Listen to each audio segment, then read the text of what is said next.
नमस्कार दोस्तों, सत श्री अकाल। 2 अक्टूबर को गांधी जयंती मनाई जाती है। तो उसके लिए स्कूल में बच्चों को गांधी जी का एक गीत याद कराया जा रहा था, सिखाया जा रहा था, जिसमें गांधी जी कहते हैं, ईश्वर अल्लाह तेरे नाम सबको सन्मति दे भगवान। गांधी जी उसमें कहते हैं कि भाई ईश्वर और अल्लाह, हे भगवान तेरे ही नाम हैं। शायद गांधी जी मानते थे कि भाई भगवान तो एक ही है, पर कुछ मुसलमान विद्वानों ने इसका विरोध किया। अगर ज्ञान से साबित होता है कि ये दोनों अलग अलग हस्तियां हैं, तो फिर ये दोनों एक नहीं हैं। अल्लाह 7वें आसमान में रहता है, जबकि ईश्वर माना जाता है कि वो सारी सृष्टि में व्यापक है।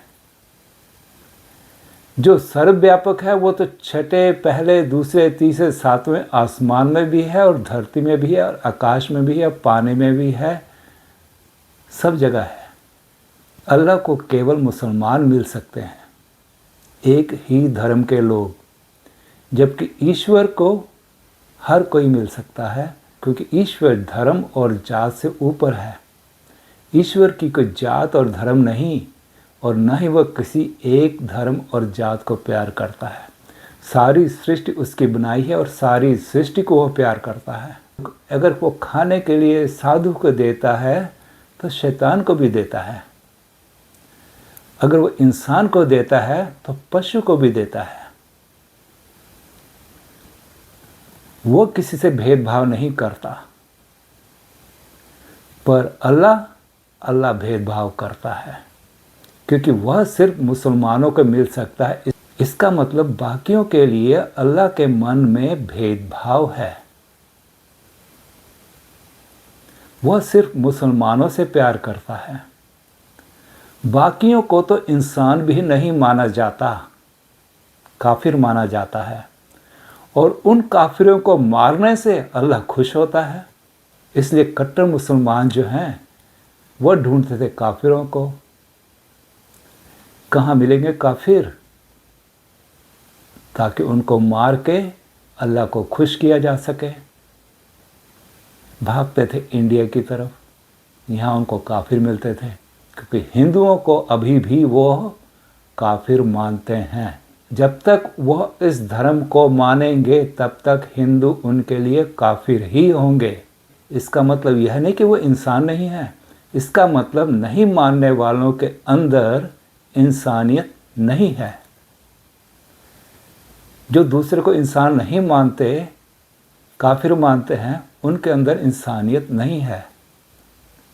वह बराबरता की दृष्टि से नहीं देख सकते, अपने बराबर दूसरे को नहीं मान सकते, क्योंकि उनका धर्म कहता है।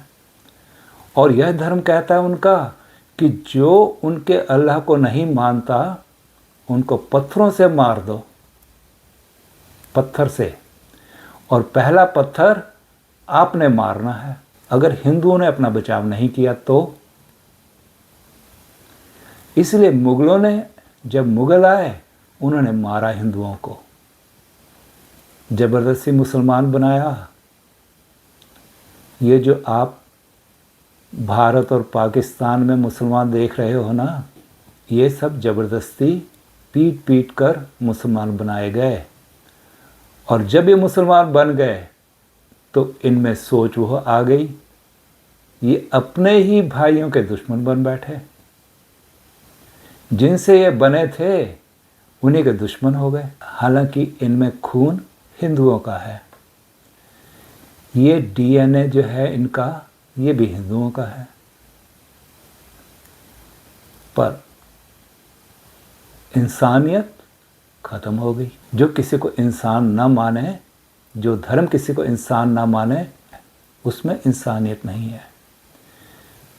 वह दूसरे को प्यार नहीं कर सकता, चाहे कानून के डर से तो करेगा, मगर धार्मिक तौर पर नहीं करेगा।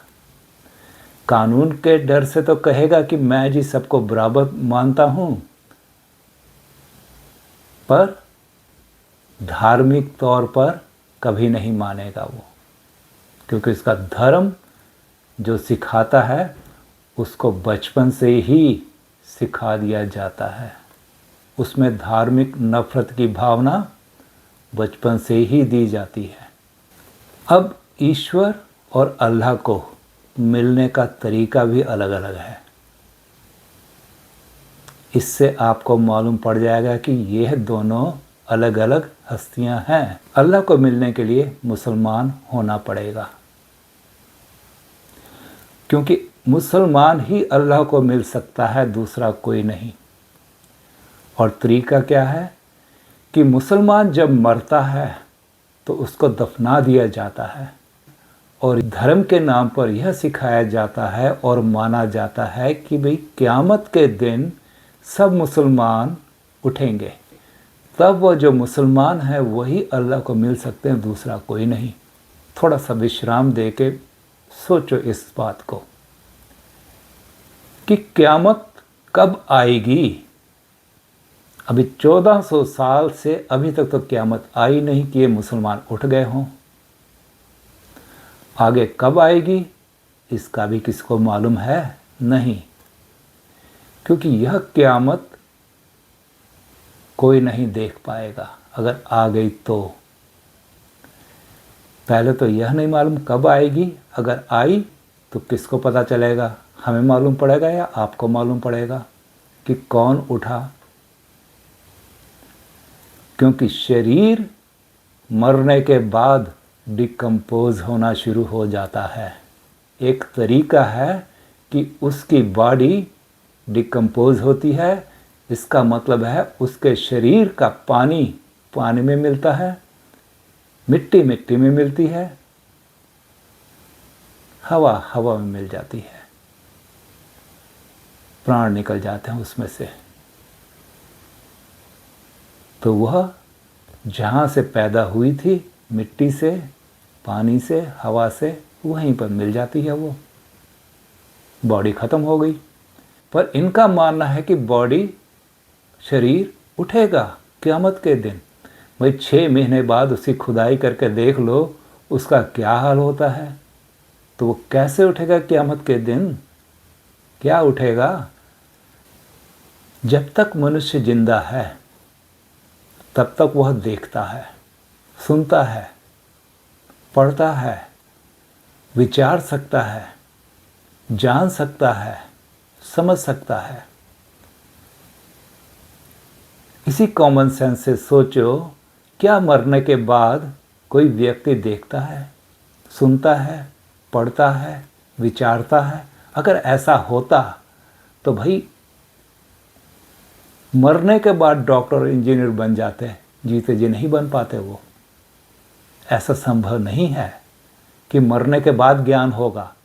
ज्ञान होगा जीते जी। अगर जीते जी ज्ञान नहीं हुआ ना, मरने के बाद भी ज्ञान नहीं होगा। अगर जीते जी नहीं देख पाए ना, तो मरने के बाद भी नहीं देख पाओगे। अगर जीते जी नहीं मिल पाए परमात्मा से, तो मरने के बाद भी नहीं मिल सकते। इसीलिए सनातन में मिलने की प्रक्रिया जीते जी है, मरने के बाद नहीं। सनातनी मिलेगा सनातन मत से, जिसको कहते हैं ब्रह्म ज्ञान, परमात्मा का ज्ञान। वो क्या है? परमात्मा के ज्ञान से मनुष्य परमात्मा को जान जाता है, पहचान जाता है, और वह इन्हीं आँखों से परमात्मा को देखता है। अपने बुद्धि से परमात्मा को समझता है और जानता है, क्योंकि ज्ञान ही परमात्मा को दिखाता है, परमात्मा की पहचान कराता है और परमात्मा के दर्शन कराता है। और ज्ञान से ही मनुष्य परमात्मा में समा जाता है, परमात्मा से मिल जाता, उसी का रूप हो जाता है। तब वह मनुष्य सनातन हो जाता है। जब परमात्मा में समा जाता है तब वह मनुष्य सनातन हो जाता है। समाना कैसे होता है? जब वह पहचानेगा तभी समा पाएगा और तभी सनातन होगा। जैसे एक बूंद समुद्र से निकली, अब वो बूंद है, उसकी अलग हस्ती है, पर जब वह बूंद समुद्र में चली जाती है तो समुद्र का ही रूप हो जाती है, उससे मिल जाती है।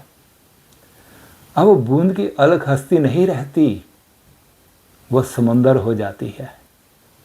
इस तरह मनुष्य जो परमात्मा में समा जाता है वह सनातन हो जाता है।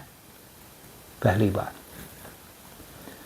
अब परमात्मा को पहचाना कैसे जाए, जाना कैसे जाए? ज्ञान से।